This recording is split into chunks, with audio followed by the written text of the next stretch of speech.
Nice campground, amazing slick rock walls. Amazing, just amazing, just amazing. It just blows me away, just amazing. Great place, beautiful setting, the nice parking lot, much nicer. Incredible places in the desert. Incredible, gorgeous slick rock, really nice big cottonwoods. Nice old truck. Beautiful, been great. I love this. Nice, really nice. Decided to go crazy. A beautiful view, stylistically cool. It's my favorite, incredible. It's such a beautiful area. Incredible first day. This incredible history. Very cool stuff. Cool spire right behind it. Smell amazing. Smells great. Secret natural bridges. It's really nice. Cool area was really cool. So nice. God, I love these rocks. Magical hidden city. Giant boulders. It's crazy. This was supposed to be a cool cabin. A really great photo. Nice little desert oasis. The most gorgeous wildlands in the West. Gotta hate those things.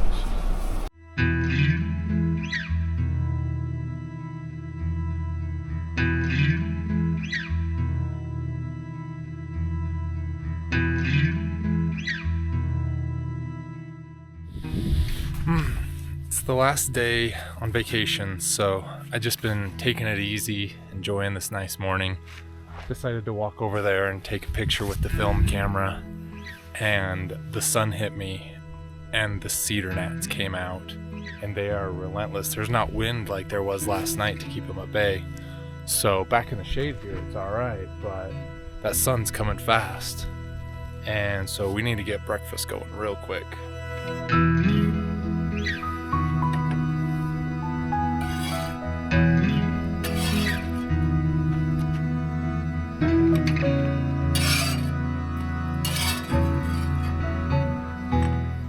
Arch up there on the cliff. You can see the light shining through it.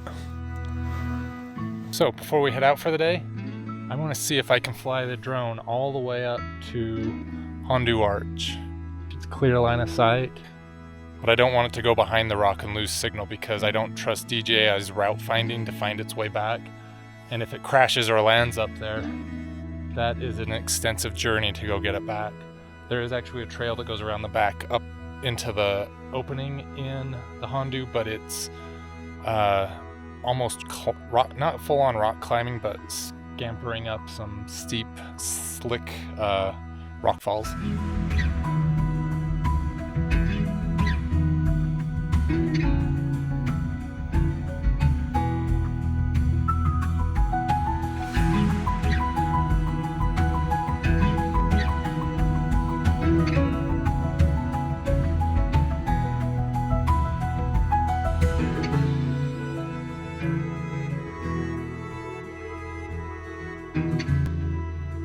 Scattered along the front of Tomsich Butte are the Dirty Devil Mines. You can still spot the old explosive storage dugouts built on the ground, but the real interest is up on the cliffs. Many of these mine portals have been sealed with color-matched concrete to blend seamlessly into the rock. There's also a larger automobile-sized opening closed off with rebar, likely to keep the tunnels safe for local bat colonies to live there while keeping explorers out. The uranium mining age was a big part of the history here. Okay, still at the Dirty Devil Mines, but this is probably the coolest little ruins of the mine and a really amazing entrance. This must have been the main entrance. Looking up, there's a massive chute and a tunnel portal large enough for a truck. The only problem is there's no road leading up to it. It looks like water has washed down, but even after 50 years there would have been some remnant of a ramp. My guess is this is an upper dump site where ore from inside the mine exited here and went into that chute to be loaded into the vehicles below.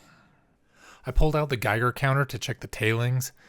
It's about double the ambient background radiation and only about a quarter of the intensity we saw yesterday.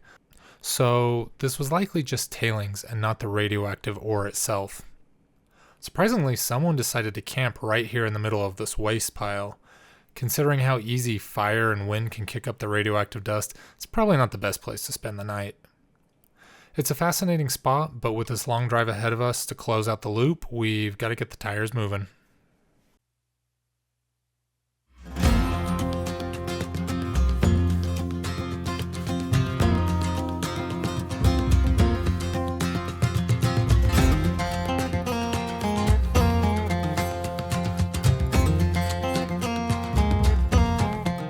Yesterday we stood at the top of a side chute of Red's Canyon looking at some horses. And now right here, this little dry, cracked mud wash is the bottom of Red's Canyon. Curves up and around here to the left. Looks like those horses, whatever moisture is up there, it's not permanent, it's only when it rains.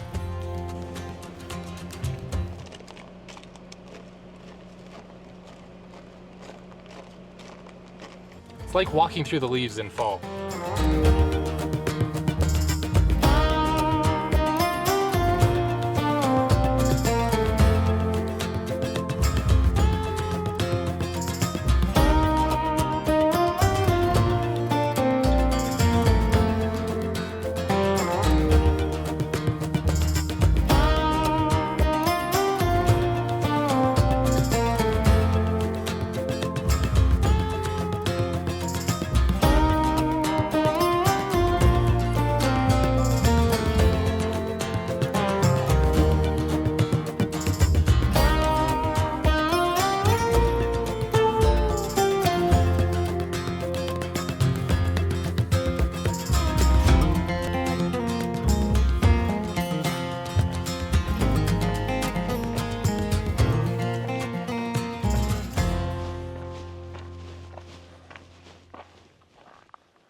We're away from the jagged walls of the San Rafael swell, but we are in the jagged center of the San Rafael swell.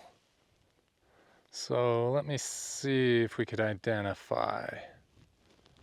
That's Tom Stitch Butte right there.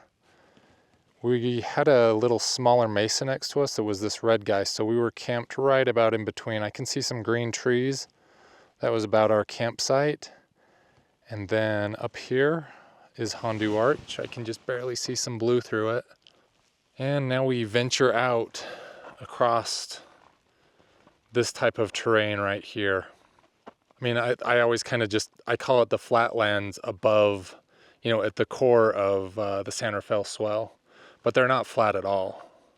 It's quite a varied terrain. Up high, it might just be rolling hills, but there's a lot of places where these canyons just open up.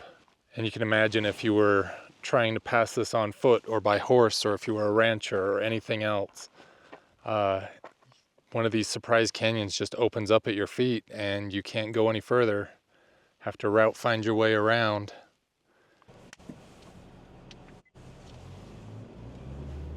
And just like that, we're out of the canyons again, back up into the Highlands.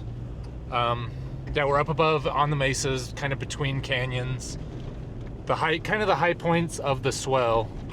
We are getting up, we're kind of almost centrally located, and we're getting to where we're high enough. We can see quite a ways around us, so.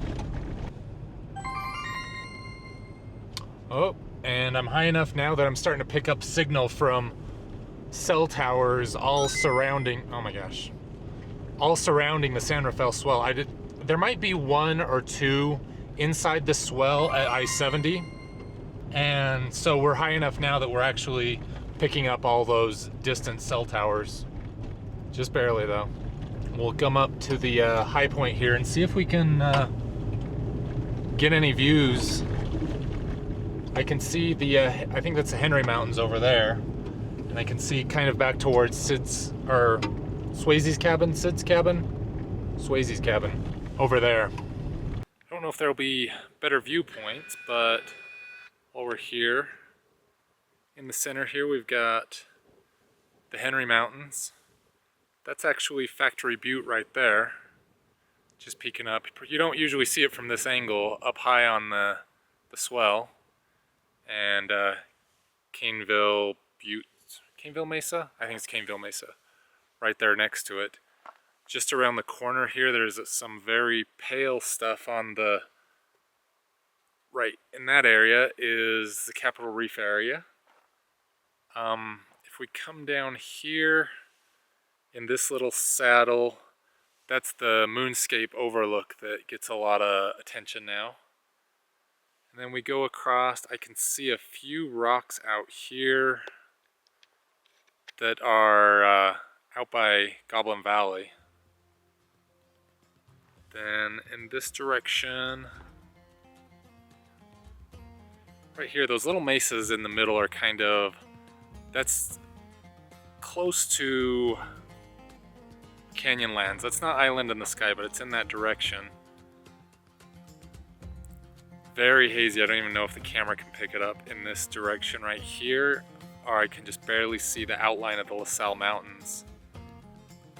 And then right here, closer, part of the San Rafael rim is Temple Mountain. That's going to be where we're making our exit later today.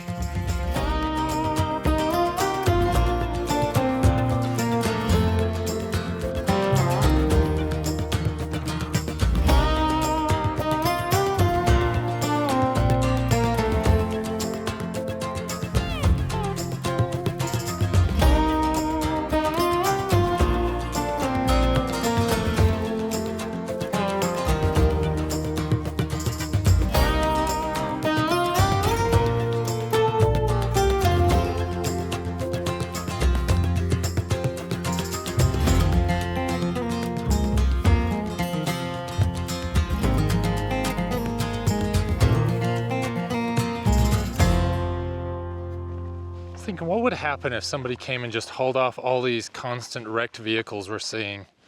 Think, no, you can't do that. They're historical. But are they? I mean, if somebody wrecked their Jeep up here and it was totaled and they just left it off the side of the road and people shot it full of bullet holes, you wouldn't think of just leaving it there. So what's different from this?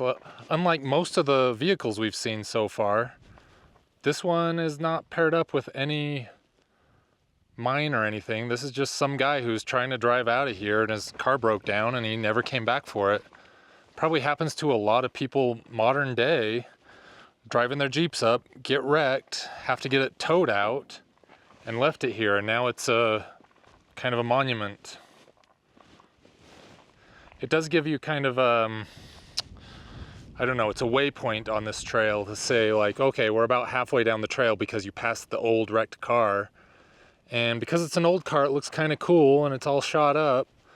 But yeah, I mean, the difference between this and a wrecked Jeep that you would haul out, there's not really that many differences. Can't think of any reasons other than age and pre-existing condition. Well, we're coming down off the Highlands again, and as you can see, we're dropping back down into those canyons that drain to the wall of the San Rafael swell. But I think our destination is right up here at the Hidden Splendor mine. But in the distance, you see those white caps on the mountains. That would be Thousand Lake Mountain, just north of Capitol Reef. And I'm very curious about, there's kind of a red and tan mountain sticking above that. I'd like to check out sometime. That's very, very unique. But let's continue the descent to the corner of the swell.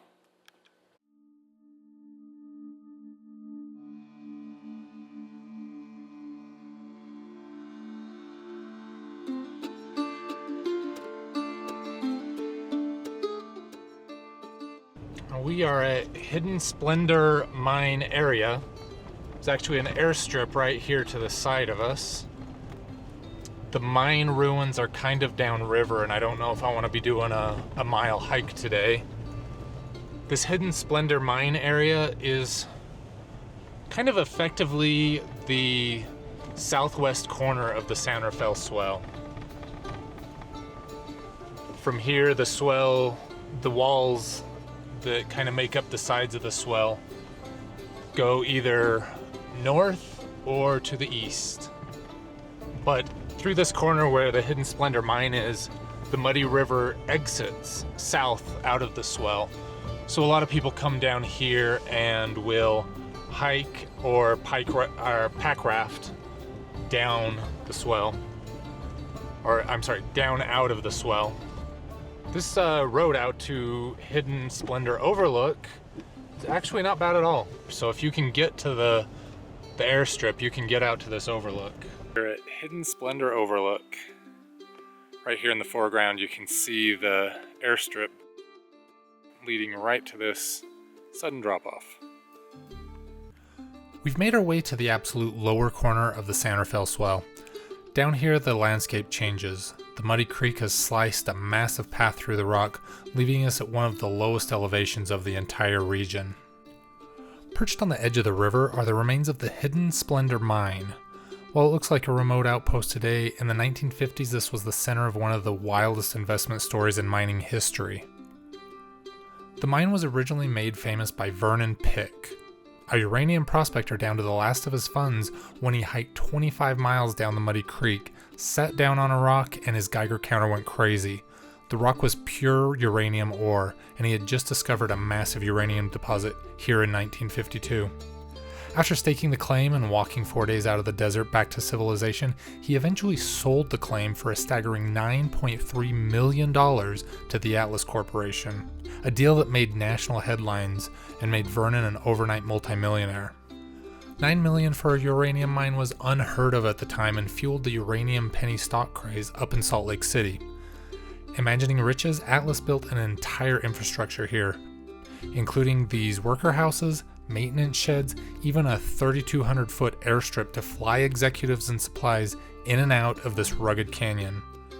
It was all groundwork for a relatively high-tech operation in the middle of a desert wilderness.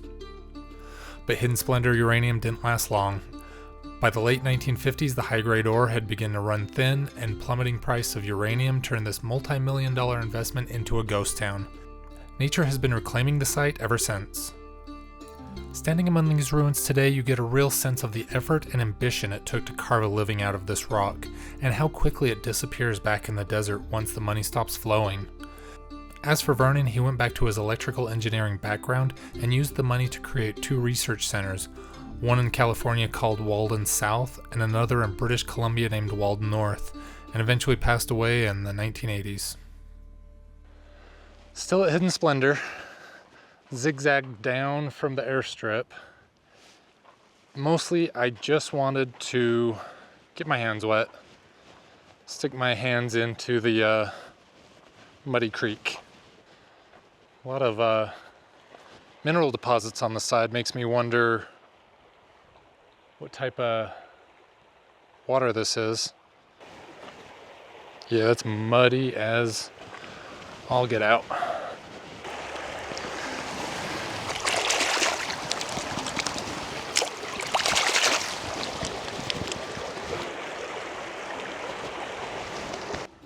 That feels so nice and cool to get on your hands, get on your arms.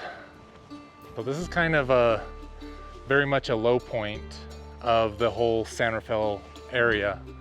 From here it's all up and out, so we've kind of traveled all the way from the north end to the south end, from the high to the low. And from here on out, it's just the journey home.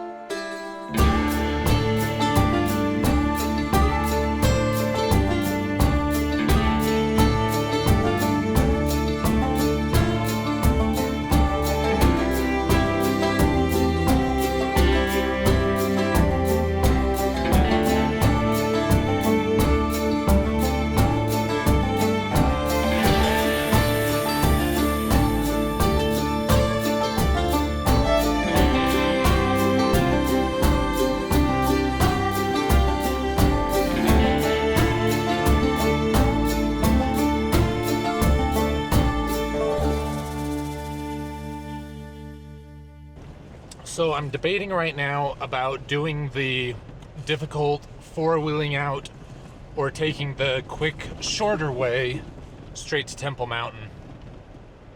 This little drive out to this overlook, it's not difficult at all. It's just bumpy and winding. So we're going 15 miles an hour. And I'm kind of wondering about that more advanced trail, and it's just moderately difficult. It's not super hard, but there's a difference between crossing the San Rafael swell at 35 miles an hour and crossing it at 12 miles an hour. It's already 1 o'clock in the afternoon, and I still have to drive home today, and that's the problem that's bothering me. I've got the long highway drive to go, so I don't want to have that trail fatigue hitting me right before a 4-hour drive. So I'm debating Should we just bug out, do it the easy way? If it took us 3 hours, by the time we get there, it'll probably be about 1:30. Yeah, 3 hours puts us at 4:30. 4 hours, that's getting home at 8:30. I really want to have dinner at a nice place. I didn't bring anything, so I don't want to have Wendy's on the highway. If I leave early, I can go to Ray's in Green River. Yeah, 10 miles an hour right now. We're moving 10 miles an hour. I saw this overlook on the map and wanted to check it out. It's kind of in the middle of the swell, up on the Highland area. I thought I'd have a good look out to the edge, but also there's a trailhead here that goes into some really advanced canyons. I believe it's called Baptist Draw, and you can't even see the bottom of it. It's so steep, it's just slicing through. Can you imagine what it's like being at the bottom of that? This is like a weird version of Zion's Narrows, but this is so remote that you have to take this bumpy dirt road just to get out here. And there's a trailhead that drops you down, and I'm not sure how you even get in there. This is deep wilderness in the San Rafael swell. I always think of the San Rafael swell as just being this amazing ring around kind of a flat, boring, raised middle area. This canyon here shows that it is not flat or boring. There's some incredible terrain hidden in these wilderness areas in the core of the swell.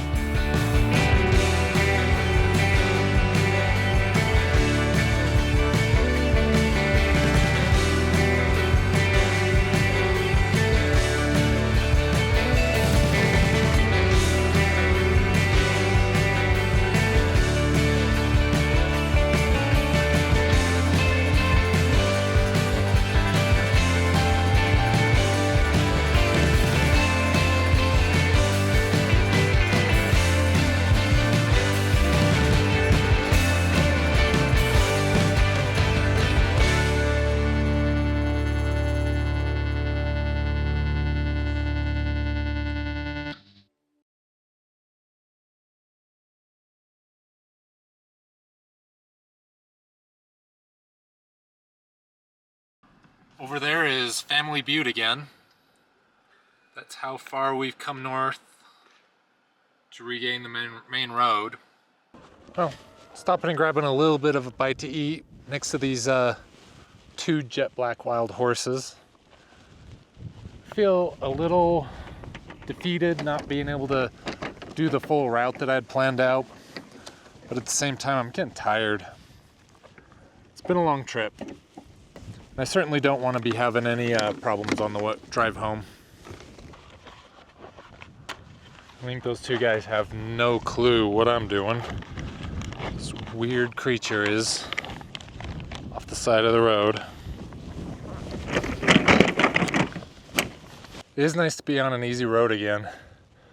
Driving on these flat roads is like being on a freeway now after all the other stuff today. So it'll be a quick out. Maybe we'll drive around Temple Mountain to kind of finish up the day. This is where the main road from I-70 meets back up with the, well, I'd say we're meeting up with the main road from I-70. Like I say, you can drive passenger cars on this. Might beat up their shocks a little bit, but it's pretty easy from here on out. Yet another wrecked car. This one is not by mine, so I don't know what it's doing here, but there's easily been like 20 wrecked automobiles this trip. Well, we're at Temple Mountain Overlook, and you can see that we're kind of entering the canyons that approach the edge of the swell. We're still higher up than the actual rim of the swell though. Now we're starting to begin the descent into the Temple Mountain area, which is very popular. We've already passed one UTV.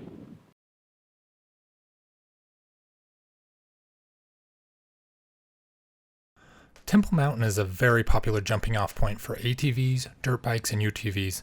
It's probably the most popular spot in the swell. During the uranium boom, a shanty town of miners sprung up and heavily mined the mountain. The remains of the roads bulldozed all across its face are still apparent today. Interesting seeing an earth roamer out here. While they're essentially the ultimate off-road RVs, they've never really appealed to me for this kind of travel. The sheer size is the deal breaker for me. When you're that big and top heavy, you're restricted to wide dirt roads. You lose access to the technical trails and narrow canyons that made up the majority of what we saw this trip. Between the massive footprint, the fuel consumption, and the price tag, you're trading agility for amenities. I'd rather have a nimble rig that can reach obscure destinations than a moving luxury home that has to park miles away from it. These are the Temple Mountain wash pictographs, more Barrier Canyon style art that we've been seeing through much of the rest of the swell. It's almost the exact same coloring as the Head of Sinbad pictographs, my favorite ones from the north, and this guy has that same motif of holding a snake as well. It's amazing they range from the north end to the south end over this incredibly varied terrain. Unfortunately, rock exfoliation has caused the surface layer of most of this panel to fall off.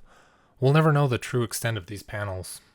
So just outside of the San Rafael swell, we're down out of it a bit further past the Temple Wash pictographs. There's this little knoll, and in here there is a little cubby hole with some blackened soot ceilings, probably from somebody making fires.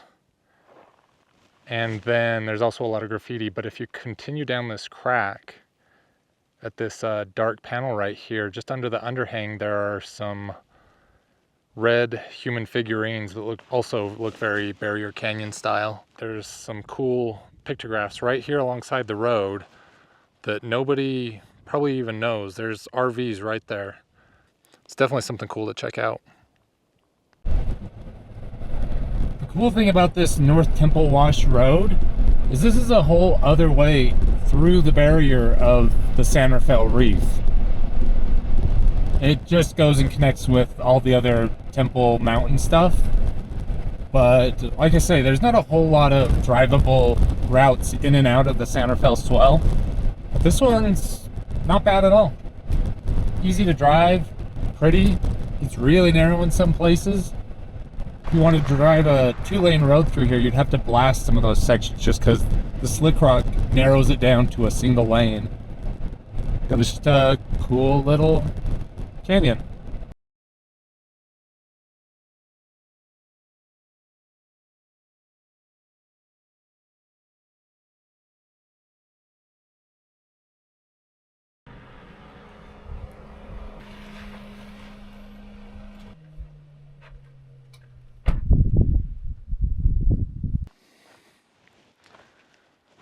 Well, wrapping up, we're on the far side of Temple Mountain now from the campgrounds and all the usual traffic, visiting this about to fall down shack.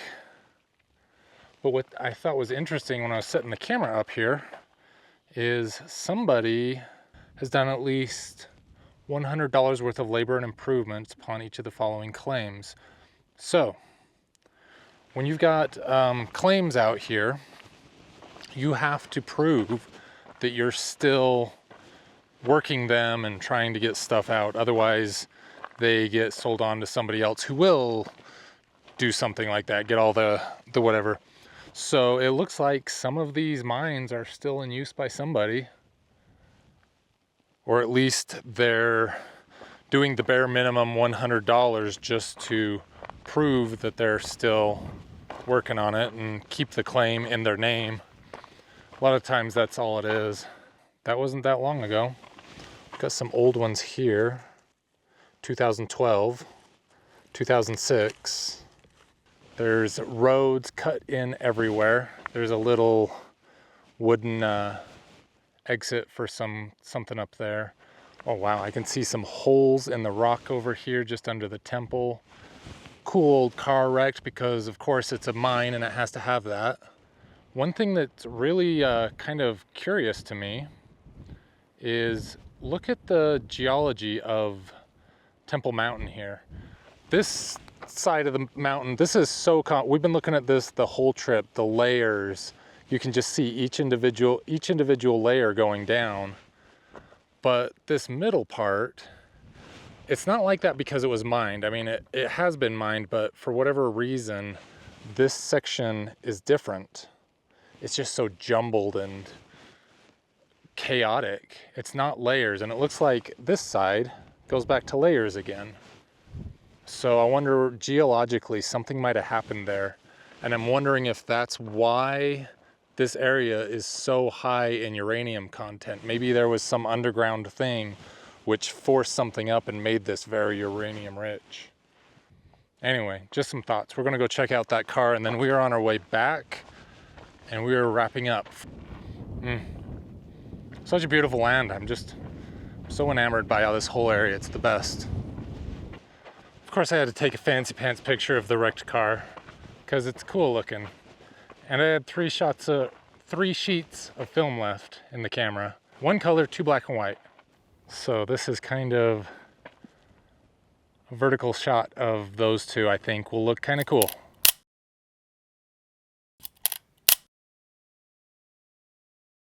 Since this is the last film photo of the trip, I want to do a picture of a wrecked car and my surviving car having survived the journey. I don't believe it, we're driving out. I just glanced over here and saw these red streaks. Very faded, but very Barrier Canyon style. Still see some details, but yeah, it's just this panel right here on the wash. Thousands of years of weathering and washing has faded and distorted the images, but with some digital color swapping, we can emphasize the images that used to exist.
Well, it looks like here by this delicate spire is where we're going to end this trip.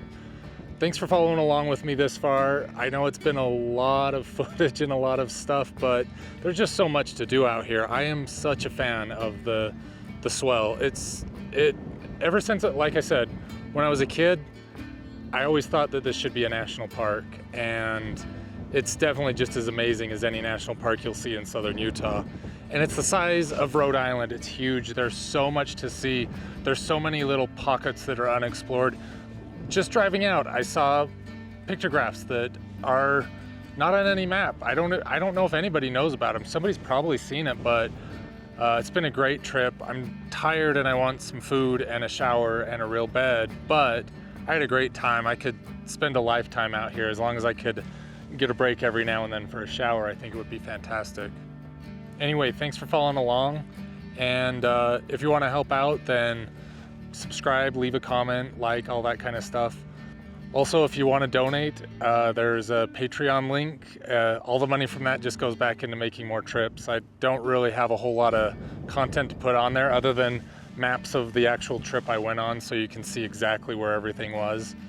If you made it this far, then thank you so much. But other than that, thanks for watching.